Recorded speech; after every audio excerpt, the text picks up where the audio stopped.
Si tu as joué à des jeux vidéo ou regardé des films se déroulant pendant la Seconde Guerre mondiale, tu as probablement remarqué que sur les porte-avions japonais, il y a d'étranges lignes en forme de flèches très distinctives, pointant toujours vers l'avant du navire. Elles étaient omniprésentes et on pouvait très souvent les voir à côté d'un énorme point rouge. Ces marques caractéristiques ne sont pas décoratives et avaient une raison très pratique d'exister. Alors, pourquoi les Japonais peignaient-ils ces flèches? Pourquoi peignaient-ils aussi un énorme cercle rouge? Et aussi, pourquoi à la fin du conflit ont-ils décidé de se passer du cercle rouge mais pas des lignes? Eh bien, quelque chose que nous devons d'abord comprendre, avant de parler directement des flèches, c'est que pendant la Seconde Guerre mondiale, atterrir sur un porte-avions était une tâche à très haut risque. En fait, de nombreux escadrons d'avions ont subi plus de pertes à cause d'accidents opérationnels que de l'ennemi. À cette époque, les porte-avions n'étaient utilisés de façon standardisée que depuis quelques décennies. C'est pourquoi la plupart des technologies pour garantir l'atterrissage étaient encore à leur début. Pour commencer, à cette époque, l'atterrissage se faisait presque à l'aveugle, sans compter les conditions défavorables inhérentes à l'opération en mer. Les avions dotés de gros moteurs, comme le F-4U Corsair ou le Supermarine Saphir, offraient très peu de visibilité frontale pour que le pilote puisse repérer la minuscule piste. Et ils dépendaient beaucoup des signaux reçus du personnel au sol pour atterrir. Les pistes des porte-avions étaient totalement droites, ce qui faisait qu'en cas d'accident, l'avion glissait sur toute la piste jusqu'à percuter d'autres appareils stationnés. Tout cela, combiné au mouvement de la mer, rendait l'atterrissage vraiment complexe et dangereux. Tout cela concernait le camp allié, et du côté japonais, c'était pire. Les porte-avions japonais avaient des cheminées orientées vers le bas sur les côtés des porte-avions.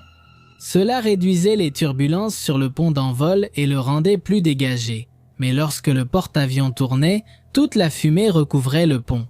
Les aéros étaient des merveilles de maniabilité, mais ils étaient structurellement fragiles, ce qui les rendait susceptibles d'être endommagés simplement en atterrissant. En fait, les accidents du côté japonais ont augmenté à mesure que la guerre avançait. La demande de pilotes a augmenté, ce qui a obligé à réduire la formation des pilotes. Et comme il y avait de moins en moins d'as pour former les nouveaux, l'entraînement était de plus en plus pauvre. Cependant, sur le plan opérationnel, les porte-avions japonais avaient des particularités que les porte-avions alliés ne pouvaient qu'envier, sur le pont d'envol. Nous avions beaucoup d'indications et en particulier, la flèche servait à indiquer de façon très créative la direction du vent. Les lignes étaient orientées de façon à former une flèche opposée au pilote, exactement à l'endroit où les lignes se rejoignent. Il y avait une petite sortie de vapeur, un résidu courant dans les moteurs des porte-avions de cette époque. À leurs extrémités, elles étaient séparées à des intervalles de 10 degrés chacune, et les petites lignes centrales indiquaient des incréments de 5 degrés. Lorsque le moteur était en marche, de la vapeur sortait par l'ouverture et était repoussée vers l'arrière par le vent sur la piste, et cette vapeur suivait l'une des lignes. En indiquant de manière extrêmement précise la direction du vent, les pilotes japonais pouvaient voir la direction du vent en temps réel pendant le décollage et l'atterrissage, et ainsi, en cas de changement, ils pouvaient l'anticiper. Les pilotes devaient connaître la direction du vent pour une raison importante. Les porte-avions sont généralement manœuvrés face au vent pendant les opérations afin de générer du vent sur le pont. De cette façon, on peut profiter de la portance supplémentaire que les avions obtiennent. En conséquence, cette portance rend le décollage et l'atterrissage plus facile. Cependant, en mer, la direction et la vitesse du vent sont rarement constantes. Il est nécessaire de connaître la direction du vent, car atterrir sur le petit pont d'envol était une manœuvre de précision. Et une réaction tardive à un changement soudain du vent pouvait faire rater son approche au pilote, l'obligeant à interrompre complètement l'atterrissage. Même si le changement brusque survenait à la dernière seconde, il pouvait faire s'écraser sur le pont d'envol. La solution de la flèche était, sans aucun doute, très ingénieuse et pratique. Un autre mécanisme incroyable que les Alliés ne possédaient pas était le Shakan Shidoto, un système extrêmement avancé pour l'époque. L'atterrissage sur les porte-avions japonais était assez différent de ce que l'on peut voir du côté allié sur les porte-avions alliés. Il y avait toujours un officier sur le pont appelé LSO, qui donnait des signaux en temps réel au pilote. Comme nous l'avons mentionné, le pilote pouvait rarement bien voir directement la piste, donc ces indications étaient vraiment utiles.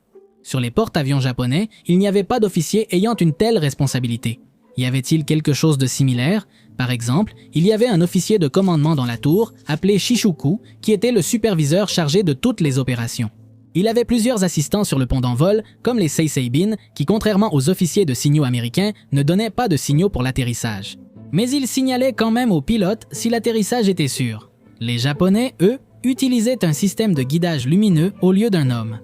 Il consistait en 2 lumières rouges situées au niveau de la passerelle de commandement et 15 mètres plus loin, il y avait 4 autres lumières vertes, toutes équipées de miroirs pour concentrer le faisceau lumineux à distance. L'angle des lumières était ajusté en fonction de la taille de l'avion.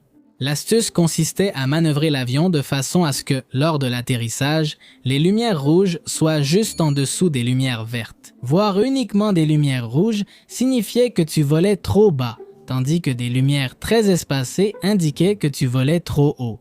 De cette façon, les pilotes pouvaient atterrir aussi bien de jour que de nuit, de manière extrêmement fiable.